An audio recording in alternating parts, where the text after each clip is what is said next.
The Throwback Thursday series continues today. It is games number 8 and number 7.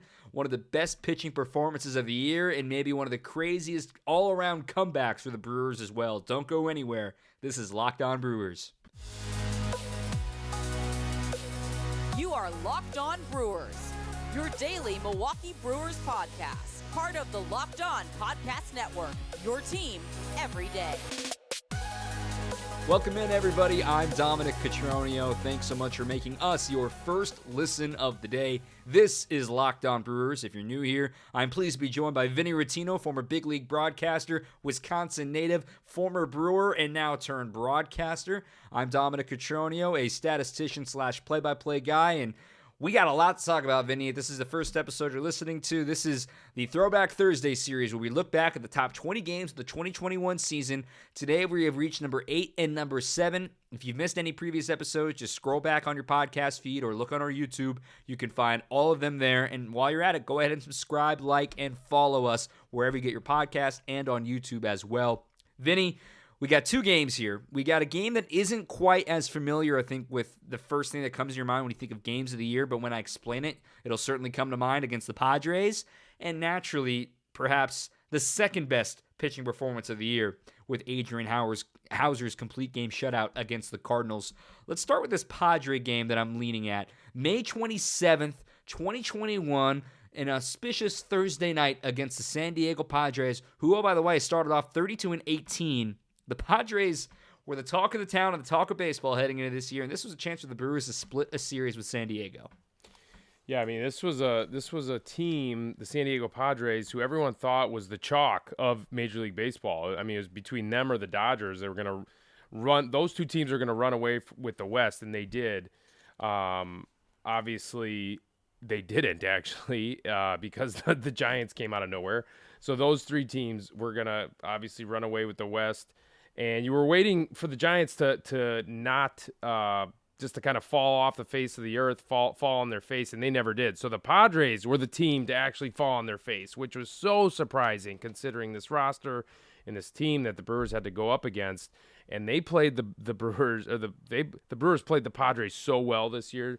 I think right there on your sign right there, I think the Brewers are 5-2 against the Padres this year.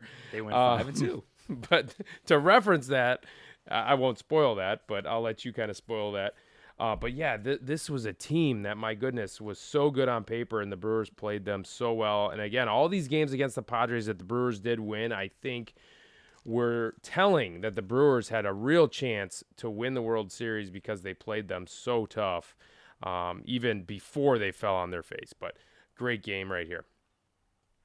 So we'll talk about that first. The other game we're going to talk about a little bit later is Adrian Houser, his complete game shutout against the St. Louis Cardinals. Nearly a Maddox, but I'll still explain why this is still an absolutely dominant and historic performance from Adrian Houser. The Brewers had gone a long, long time between complete game shutouts, and it is so hard to throw a complete game shutout in the National League. And it's amazing, too, because this happens, right, for the Brewers against the Cardinals. And it was before the no-hitter, and everyone's thinking, wow, it's pitching performance of the year. And quite frankly, and this is no disrespect to Adrian, I think he would say the same thing. If you could pick one starter on the team to have a complete game shutout, I don't think Adrian Houser would be in the top 3, obviously, given this pitching staff. And especially considering if you look at the history of Craig Counsell's kind of history in dealing with not only all Brewers pitchers and really that third time through the order, but really Adrian Houser. He never really let Adrian Houser go 3 times through the order ever. And the fact that he let him go all the way through the 9th inning and finish his game was quite remarkable, but is a testament to how much Adrian Houser has grown, and we'll get into that later. He's going to be a huge piece of 2022. So let's jump into game number 8, the Padres and the Brewers on May 27th. Before we do that, we're going to tell you about Built Bar. Built Bar, of course, 100% real chocolate covering, and yet it's only got 130 calories, 4 grams of sugar, 4 net carbs, and 17 grams of protein. Built Bar makes it easier for you to stick to your New Year's resolution. Here we are. We're at the end of January. If you're sticking to it, I am proud of you. Keep it going, man. Built Bar can help you get there. I mean, look, here we are. It is so hard. It's cold outside. Don't want to get to the gym. Maybe you just want a healthier snack. Built Bar can be that for you too. You get that sweet treat that you need, but it's actually healthy and a protein bar that actually tastes good, not like a chemical spill. It's not, it's not chalky. It doesn't feel like you're just eating fake food. There's actually good flavor. Salted caramel, mint brownie, cookies and cream, raspberry. The list goes on. You could find all of them and all of their other products too at built.com. And while you're there, you can use our promo code LOCKED15. That's LOCKED15 at built.com, BUILT.com. And you're going to get 15% off your order at built.com. You've got so many options there. Even if you're not a huge fan of working out, just grab the Built Bar when you're just hanging out at the house. If you want something that you're going to be proud of eating at the end of the day, you can go with Built Bar. Again, promo code LOCKED15 for 15% off at built.com. Game number 8 on the countdown, Vinny. Here we go. We're going back to May 27th, and let's set the scene here, too. This is a 4-game series at home against the Padres. Brewers won Game 1 by a final of 5-3, and then they lost the middle 2 games of this series. They only scored 1 run in each of those 2 games against the Padres. So here they are going for a split against the number 1 team arguably in the league. At this point, they were still in first place in the NL West, and they were just coming off of a stretch in which they won 12 of 13 games. So this is a hot team, a really quality team. And, as you said it, when you're facing the preseason contender to win it all, it kind of elevates you, right? And the Brewers were certainly elevated in their 2 series with the Padres, given they got to face them early in the year when they were at the peak of their powers. So this was a huge finale to face San Diego, to go for that split and make it 5 out of 7 against the Padres. What did you think about heading into this game? Yeah, I mean, especially also think about this. The Brewers were only 24-25 going into this game. They were a game under 500, and this was the 50th game of the season. So if you kind of want to break the season up into thirds, the Brewers are 3rd in the NL Central at this point. So I don't want to say it's a must-win to kind of salvage the series after it's 1-2 in the series at this point. It's kind of a must-win, even though it's game number 50 only. It just sets they just continued to win series all season long, and that was such a telling. They won so many series against some really good ball clubs, and they actually lost a bunch of series against some not so good ball clubs. So that was one thing that you did take away from this game. This was a kind of a must-win game, even though it was only game 50 against a really good ball club. So this game was started by Ryan Weathers of the Padres and Adrian Houser. This isn't the complete game shutout, but Adrian Houser for the Brewers. And both starters pitched very, very well. In fact, neither one allowed a run in the first 4 innings. Adrian went 5, Weathers went 4, but also that was, his offense got him going. He was on a pitch limit too. Things were really, really well pitched in the early going of this. For Adrian Houser too, was one of his better starts of the year, given how high-powered this offense he was facing.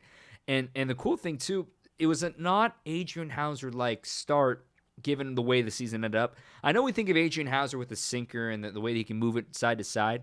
He got a lot more ground balls than usual in this game. By the end of the year, he really kind of embraced getting weak contact and pop-ups. Didn't matter if it was a ground ball or a fly ball. He had 6 ground ball outs and 6 fly ball outs to go with his 4 strikeouts.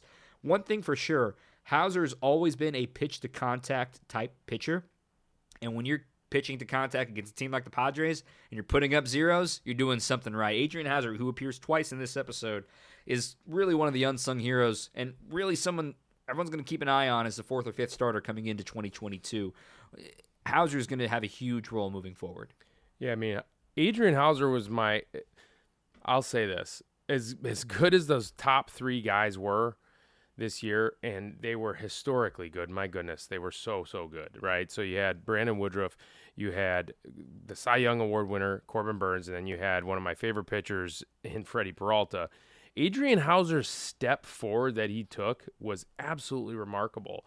He went from a thrower, just trying to throw that sinker as hard as he could and hope something good happens, to a real pitcher. I mean, and this was one of those outings that kind of put him on the map as a real starting pitcher, option.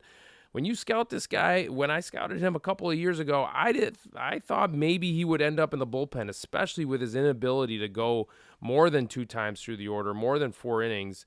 And again, with those mechanics, they were a little bit funkier. He learned to calm those down, learn how to pitch and execute, and he did that in this outing and then some. 5 innings, 1 hit, 1 walk and 4 punch outs. But yeah, he really embraces and has embraced at this point the ability to make pitches with that elite sinker. It's a 94, 96 mile an hour sinker, and then he's got some secondary weapons to go with it. But he really does and has learned how to command that one pitch.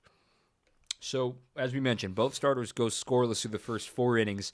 Weathers was pinch hit for in the 5th inning, given the pinch hitter ahead of him, or the 8 hitter ahead of him reached base. So Jace Tingler said, all right, well, let's go for a pinch hitter. Jorge Mateo ended up grounding out. So Weathers is out of the game. So then for the bottom of the 5th inning, it's Nabil Crismatt now on the mound for the Padres, and all of a sudden a rally starts forming. A leadoff man gets out, then Daniel Robertson hits a double, and Craig Counsell finds himself in the same situation. My starter's going well. Yes, it's early in the year. He's had 84 pitches. He decides to pinch hit after that double and bring in Daniel Vogelback. He would end up lining out. So now there's 2 outs. Both starters are now out of the game, and it's still scoreless. Okay, and this was a big swing in this bottom of the 5th inning because this was the very beginning of this game getting really wacky. A 2-out rally forms thanks to a wild pitch, a walk, and then back-to-back singles off of Crismatt in the span of 2 pitches. It was wild because Adames hits a single through the left side that scores Daniel Robertson. And then on the very next pitch, Avi Garcia hits a ground ball toward the left side that squirts under Fernando Tatis Jr.'s backhand attempt, and then they throw the ball around and allowing the runners to advance. It got really ugly for a second there, but you blink, and all of a sudden it's 2-0 with a 2-out rally for the Brewers against, again, the perennial favorites of the National League heading into the year. And now your bullpen's going to be taking over. Granted, at this point, the bullpen wasn't as strong as it eventually became, but you're thinking, okay, we'll take our chances with a 2-run lead and our bullpen coming into the game, right? This seems like a recipe for success in this game. Yeah, for sure. I mean, especially the fact that what was surprising here with this play is the fact that, like, maybe Fernando Tatis is human, that the fact that ball got underneath his glove, but that was a big error. I mean, it wasn't actually an error; it was actually considered a hit. But I thought that was a play that needed to be made. Was that an error? Because I know Tatis, did he have 2 errors in this game? He did have 2 errors. So he had a fielding error. He had 2 errors in the game, but he had a throwing error after this as well, as they were trying to throw home when they really shouldn't have. They had chance thanks to that. So that's how the second run had scored, because there was only runners on first and second, and you would think an infield single wouldn't score the second run, and it did. Yeah, right. And you did see this from the Brewers throughout the year, is that if they got a little bit of a lead, they had the bullpen pieces to kind of shut the door. Obviously, Richards comes in and doesn't shut the door in this particular game. But, yeah, you definitely were feeling good about this game at that point. But it was also a 2-out rally in Richards' defense, a leadoff double from Tommy Pham, and it looked like he was going to get out of it too, given, he gets a line out to both center and to left field, and then, it's like Thanos, right? I'm inevitable. It's Fernando Tatis Jr. coming up. I mean, the dude had one shoulder. In my opinion, he was the NL MVP. I get why Bryce Harper won it. It's first time ever, by the way, that no one in the top 3 was a playoff team, by the way, just by the way. Fernando Tatis, in my opinion, was the MVP, given he was playing with, at this point, he wasn't quite playing with one shoulder, but you knew he had that subluxation going on, swinging with 2 hands and that kind of stuff. But he gets a double, brings home Pham. They'll make it a 1-run game, and then boom, the Padres take the lead on an Eric Hosmer 2-run homer. I want to go back to July. Remember when the Padres were shopping Eric Hosmer? I know he's got a lot of money attached to him, and it hasn't been the same bat for him since he went to San Diego. But it's kind of amazing that this guy, everyone kind of writes him off, saying, oh, he's done. He's still one heck of a ball player, and a guy that I watch from afar. I'm like, man, he's got to be the ultimate clubhouse guy, given what he has seen in this game, winning a title with with the Royals, and coming 1 game shy the previous year at the Royals. He's been through it all, and I just have a lot of respect for Eric Hosmer, and that was an absolute blast that just got over the into the bullpen. As I said, not an absolute blast, but nonetheless, opposite field, pure power, pure strength from Eric Hosmer. It was a line drive, it was a linea out of here for the opposite field. So, and yeah, to your point, it was Dale Swaim's point too, right, when he was on the show. So go back and listen to that episode when Dale Swaim was on the show on an Interrogation Tuesday a couple of Tuesdays ago. But he definitely talked about Eric Hosmer and his value that he brings to a team in the clubhouse and just being that guy that just the consummate winner, wants to win. But yeah, you definitely see that energy when he brings between the lines. But yeah, he absolutely tattooed that ball to the opposite field. Very aggressive swing. You wonder if he's a guy that will figure it out again at some point, like some of these guys do with some of the new hitting, kind of getting into the lab and figure out some things with the swing. But you wonder, he would be a guy that would do it if you could tap into it. So Trevor Richards gives up the lead. Brewers get nothing in the 6th. Richard throws a 0 on the board in the 7th. So it's still 3-2 as we head to the bottom of the 7th. And we talked about in last week's episode that, guys just show up and guys make that play, and it turns out to be the guy you expected all along. In the New York Mets game, in the bottom of the 1st, Willy Adames, 2-run homer. Well, turning back the clock here to May 27th, Willie connects on his first Brewers homer. It's a 3-run, no-doubt blast.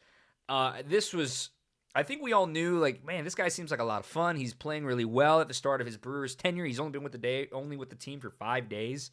And here he is in the bottom of the 7th in an ultimate clutch spot.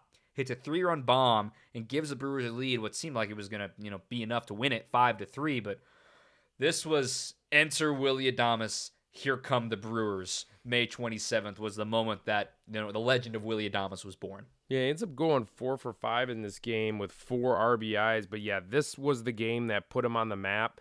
And you kind of understood what he was going to bring to this team, not only offensively or defensively, but also we just talked about how valuable a guy like Eric Hosmer was to that team, to the Royals teams, to the San Diego Padres team in terms of what he brings in terms of leadership. You started to really see this same kind of energy, the same kind of presence from Willy Adames. And that was the thing that surprised me the most of everything.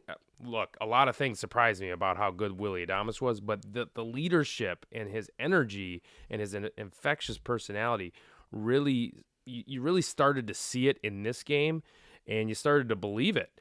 At first, you just don't know who a guy is, and then you watch him enough, and you start to realize this is who he is. And Willy Adames is a leader at age 25 for this Brewers team. I would even say, with all the leaders on this team between Colton Wong, Lorenzo Cain, Willy Adames was more of a leader than even those guys at age 25.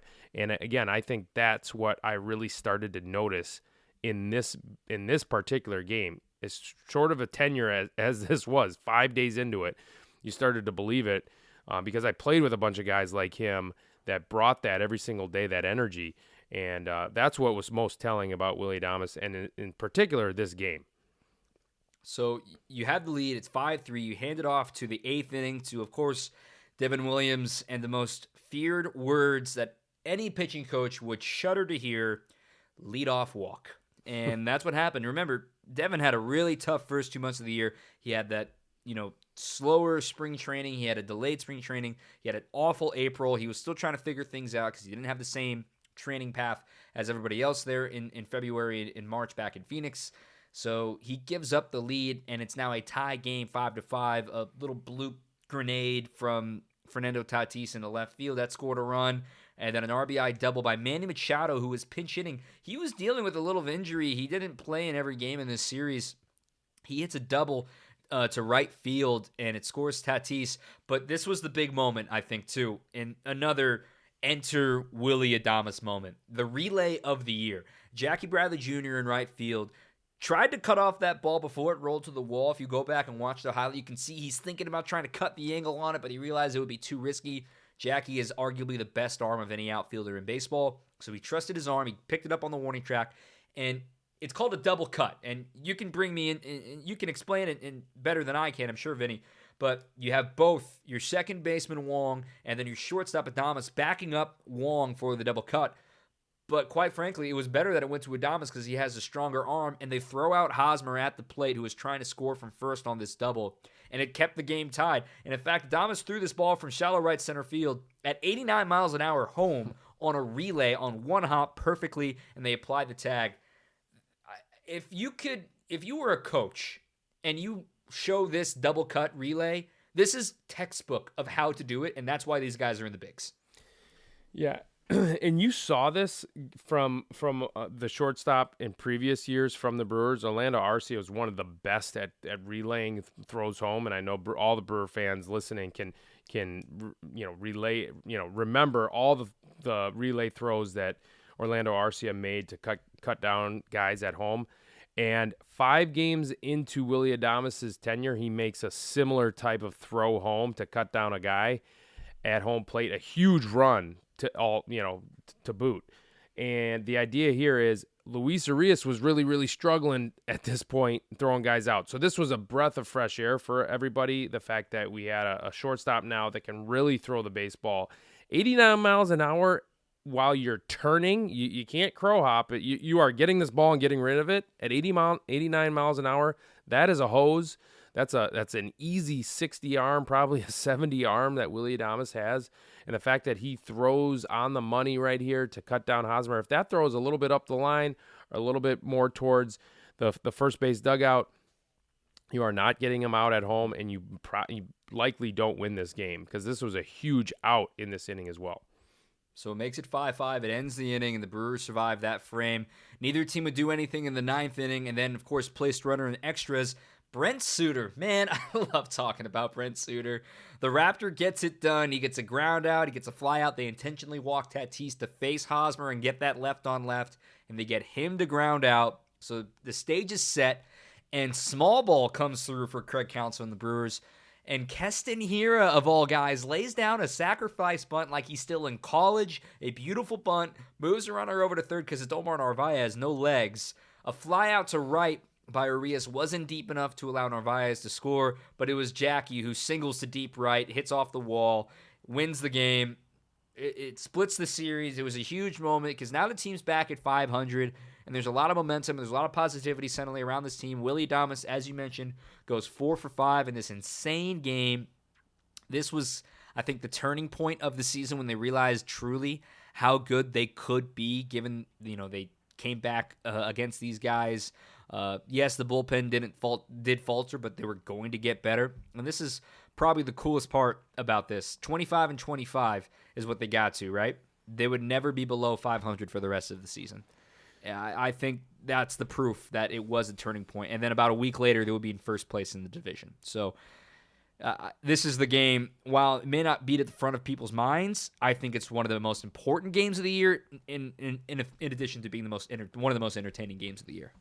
No, I mean, looking at this list, and I'm not going to give anything away going forward, obviously, for the games that are ahead of this game. But, I mean, I was a little bit surprised myself that this game was on this list. But you've made the case, Dom, and this is 100% in the top 10. It's exactly where it should be, just because of everything you just said, all the reasons. This is the turning point. This is the game that Willy Adames puts himself on the map as the Brewers shortstop, the Brewers leader, going forward for the rest of the year and likely the rest of his time in Milwaukee. Yeah, and it was his first homer with the Brewers, so the first of many, hopefully, for him and in 2022 as well. We're going to talk about game number 7. This one's going to be a little bit lighter to talk about because there's not much that happened in this game thanks to Adrian Houser. But first, we're going to tell you about BetOnline. BetOnline is the number one spot for all the sports wagering here in 2022. They've got a brand new updated website as well, both for desktop and mobile, and you can use a promo code LOCKEDON to get 50% welcome bonus on your first deposit. So I've explained it before. If you drop $100 on your first deposit, you're going to get 50 of it back with that promo code LOCKEDON. So it becomes a $150 deposit. Who doesn't want free money? From football, basketball, hockey, boxing, UFC, all your favorite casino games as well. Don't wait. Take advantage of all the amazing offers in 2022. BetOnline is the fastest and easiest way to wager on all your favorite sports. BetOnline is where the game starts. There goes that man again, Adrian Houser, number 7 game of our countdown here. Adrian Houser going complete game shutout on 100 pitches exactly against the St. Louis Cardinals on September 4th. The Cardinals were still doing well. They hadn't had that crazy winning streak yet, but they were 69 and 64 coming into this game. And you can recall the Brewers were obviously gaining a lot of momentum as far as the Central goes. They were starting to run away with it, but the Cardinals had won the first game of this series in just bludgeoning fashion. They hung 15 runs on the Brewers the night before off of Freddie Peralta and company. So everyone's like, all right, well, that's a bad taste in our mouth. And the Brewers are coming off of a really tough loss against San Francisco to close out their road trip out west. So, there's already bad taste in your mouth for losing 2 games in a row. And then enter Adrian Houser with, at the time, was the pitching performance of the season. 4-0 win. There's not as much to talk about here. We're going to break it down deeper into the box score, but I was working this game, Vinny, and everyone's like, well, hopefully it's a close game. And the way he started this game, it just, I don't want to sit here and say like, oh, he looked like he had it in his eye from the beginning. But he struck out Paul Goldschmidt and Tyler O'Neill after they both went off the night before. And Hauser's not a strikeout guy. I think that I was like, oh, that's interesting. That could be something here, right? Yeah, he really, like I said, his sinker got so good, and the command of the sinker got so good. That's what's so impressive about Adrian Houser's, evolution into becoming a starting pitcher. There's a highlight that I have on my Twitter feed of Tommy Edman thinking a sinker is going to hit him. He's a left-handed hitter against Adrian Houser, actually a switch hitter, but a left-handed hitter obviously against Adrian Houser. This sinker looks like he's bailing on a sinker that ends up down the middle, but he starts it at Tommy Edman's kind of shoulder, and it ends up down the middle of the plate, and you see Tommy Edman bail out of the way. That's what's so impressive about this pitch. It moves so much at such a high velocity, and now he's learned to command it, and that's what he did all night long here, and he just dominates right-handed hitters, and the Cardinals had nowhere else to go in this lineup. They don't have any left-handed hitters besides Edman and Carlson at this point, so that's why it was a recipe for success for Adrian Houser this night. And then, boom, he gets run support, a leadoff homer in the bottom of the first by Luis Urias, not by Colton Wong, by Luis Urias, a leadoff home run in this game on the second pitch thrown by Kwon Young Kim as the Brewers take a 1-0 lead. And then they really blew it open in the second inning off of Kim. Locaine leads off with a walk, and as I said in last week's episode, leadoff walks are just the worst words you can tell to a pitching coach. This is Rowdy Tellez. We haven't even really mentioned Rowdy at all in this countdown because all of his games come in the top the top 10. We're going to talk more about Rowdy in the next couple of weeks. Rowdy hits an RBI single, and then a throwing error allows Kane to score. And then Luke Maile was a starting catcher for this game. Maile hits a ground rule double that scores Tellez. 2 batters later, Urias again gets a single into left field. And he gets thrown out trying to go to second, but nonetheless, another run scores. Boom, you blink, and it's 4-0, and it's like, all right, well, if Adrian's going to do his thing, we'll be fine, Not expecting a complete game shutout, but you're saying, all right, we got 4 runs for Adrian. That should be plenty. We got a great bullpen. Let's go on in cruise control, right? Yeah, that's what you were thinking, but obviously Adrian had another script in mind, but you didn't expect a 4-run lead in the second inning to be all the Brewers needed because the Cardinals lineup, let me just go through it real quick. Tommy Edman obviously is an up-and-coming player. Paul Goldschmidt was probably the hottest hitter in the second half. It was between him and like Frank Schwindel and all the big leagues. Tyler O'Neill really established himself. I think he had an OPS of almost 900. Two Brewer killers, too, in the second half. Exactly, and then as well as Arenado. Then you had Dylan Carlson. So Arenado was after O'Neill. Then Dylan Carlson, an up-and-coming rookie. Yadier Molina loves to face the Brewers as well. Edmundo Sosa, he's kind of a utility guy. Started at shortstop pretty much the whole year for the Cardinals. And then Harrison Bader. So they have a really good lineup. You didn't think 4 runs was going to be enough. And it ended up being enough because that's how good Adrian was this night. It was crazy. And the thing that kind of gets overlooked, too, Adrian was carrying a no-hitter for a little while, too. He actually did not allow a single until the 5th inning, but then he got a double play to end that inning, so he was actually facing the minimum for a majority of this game. Through 6 innings, he's still facing the minimum. He's getting groundouts. In fact, there's an anomaly in this, too. In the 6th inning, after giving up the no-hitter in the previous inning, he gets 3 groundouts, 1 to short and 2 to second base. He gets 3 groundouts in a game that he had 13 fly ball outs against the St. Louis Cardinals. It was his career high for fly ball outs. The Cardinals were a free-swinging team. They don't really strike out all that much, but they are kind of a homer or bust type team given the bats they have, as you mentioned, with Goldschmidt and Arenado and O'Neill, especially at this point in the year. But a big reason that Houser got so many guys out is that sinker they were trying to elevate this sinker and they weren't doing anything with it. And it turned into fly ball outs. And he continued to face the minimum through 7 innings. And then in the 8th inning, he gets a pop out, a line out, or he gets a strikeout, a pair of strikeouts, in the top of the 8th inning. And he's not facing the minimum anymore, but you're thinking, all right, he's got to lock this thing down. He's got his chance. Pitch count's in great shape.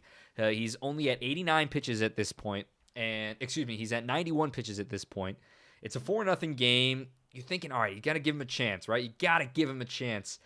But you mentioned at the top of the show that Craig Counsell doesn't like giving the guys the chance. He doesn't see it fit. And as I did the research and I was working stats for this game, I was shocked to find out that this was the chance to be the first complete game shutout in the Craig Counsell era as the manager of the Brewers. It's just wild to me that of all guys, it was Adrian Houser. Yeah, the last guy you would think that Craig Counsell would give the ball all the way through all 9 innings would be Adrian Houser. I can't even tell you how many times that I saw Counsell. I had the Brewers when I was scouting for the Rangers, so I saw a bunch of games with Adrian Houser on the mound where Counsell's taking him out with a lead after 4 2/3 innings. So he's not going to get the win. I've seen it a bunch. He's done it to him this year. He certainly early on in the year, he was doing this to Adrian Houser and taking him out of the game. But he lets him go all 9 because, again, he was that good. And I think we're going to see a lot more of this where Counsell's going to let him go and let him extend his starts just because he does have trust in him at this point, because it is a different guy. Again, he is making pitches now with his stuff and has got that elite sinker. So he's going to continue to go to Adrian and let him go deeper into the games, I think. So now I know you know the answer to this, but I want to give the listeners a chance to sit and think about it and digest. Who do you think had thrown the previous complete game shutout in Brewers history? Give it a moment. Think about it to yourself. Now, I assume you know the answer reading the article, right? You know what? I don't know. I did read. Okay, great. I forget. So, yeah. do you want to give a guess? It was in 2014. This makes it better. I didn't know if you wanted to know it or not, but 2014. 2014 was the last complete game shutout. It was 1,011 days since the last regular season complete game shutout, which was the longest drought in the major leagues.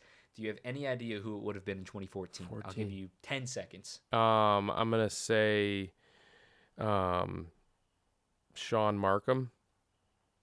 Sean Markham's not a bad guess. He did have a complete game shutout, but it is not him. Okay. The answer is Kyle Loesch. Oh, I did not know that. So Kyle Loesch was the previous one. 2014, over 1,000 days since the last complete game shutout, and it goes to Adrian Houser. And this is where I teased at the top of the show that it was still historic, even though it technically wasn't a Maddox. Hey, Dom, what's a Maddox? So a Maddox is a complete game shutout on less than 100 pitches. And as you can imagine, yes, Greg Maddux has the most of these such games in Major League Baseball history. Got to hear my notes. So Maddux had 14 of these games in his career. First of all, he pitched in the National League. That's insane. Second of all, it happens more often than you think. There have been 377 Maddux games of all time, which it really isn't, an astounding number maybe to the naked eye, but then you realize how many games are happening in Major League Baseball and how hard it is to do that. Yeah, that's pretty insane. And Maddux did it 14 times out of those 377. But now I can hear saying, well, Dom, it wasn't technically a Maddux. He threw 100 pitches on the dot. That's fair. He threw 100 pitches. So if you just add that one more pitch, the number goes from 377 to 430. Okay, so it's still just as rare. And here's where it gets even rarer. Not only did Houser go complete game shutout on exactly 100 pitches or less, he had 0 walks in this game. When you throw in 0 walks, that number drops to 229. Wow. So Adrian Houser did one of the rarest things in baseball, a complete game shutout in the National League and with no walks on exactly 100 pitches. Wow. And it almost was a Maddux with no walks, too. 1 pitch away.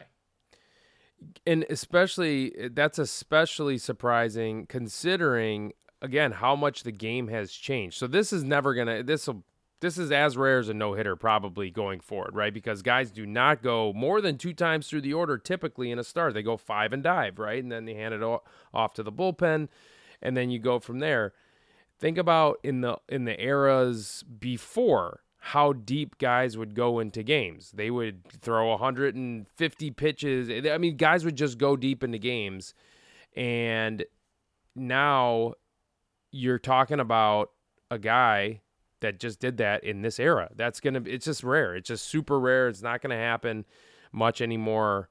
And so what a performance by Adrian Houser. And I'm glad he's a Brewer. By the way, it's going to your point. There were only 8 pitchers that threw multiple complete games this year in Major League Baseball. And the leaders, the top spot was 3.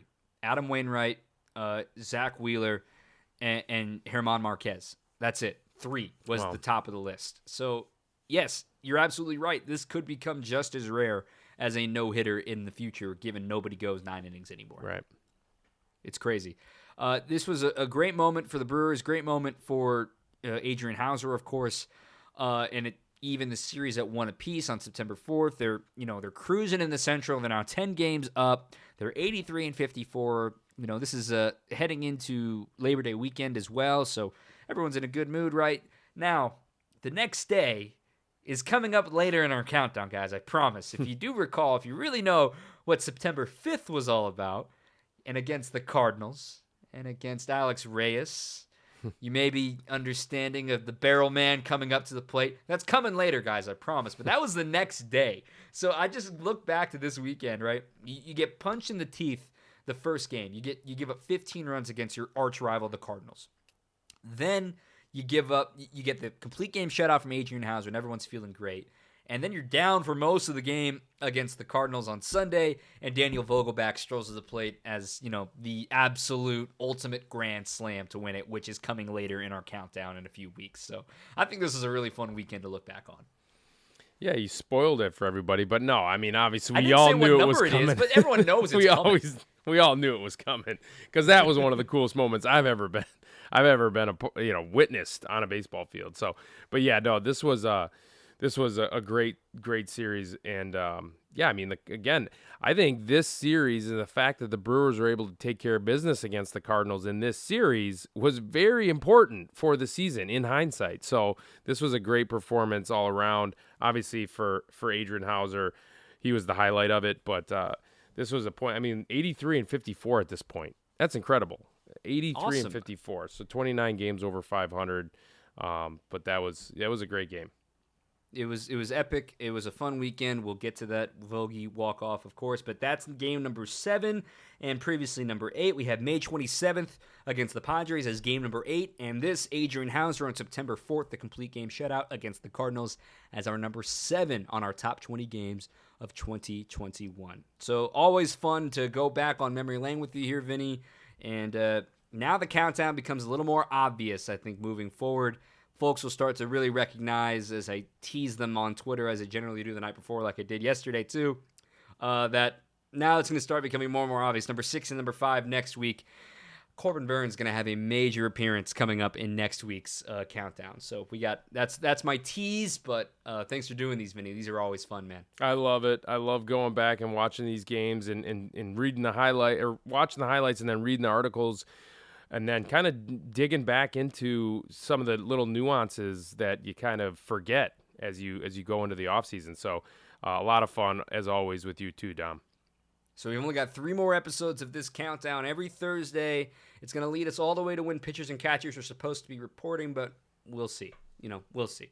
But hey, he's Vinny Rottino. I'm Dominic Cotroneo. Thanks so much for listening to Throwback Thursday, making us your first listen of the day. Don't forget to like, subscribe, and follow wherever you get your podcasts. Also on YouTube. Drop us a rating if you enjoy this series as well. We've got a lot more content coming once we actually have players on the field soon, okay? It's going to happen. We're going to have great content coming, and we'll be shifting back to 5 days a week closer to the season as well. But for Vinny, I'm Dom. Take care, everybody.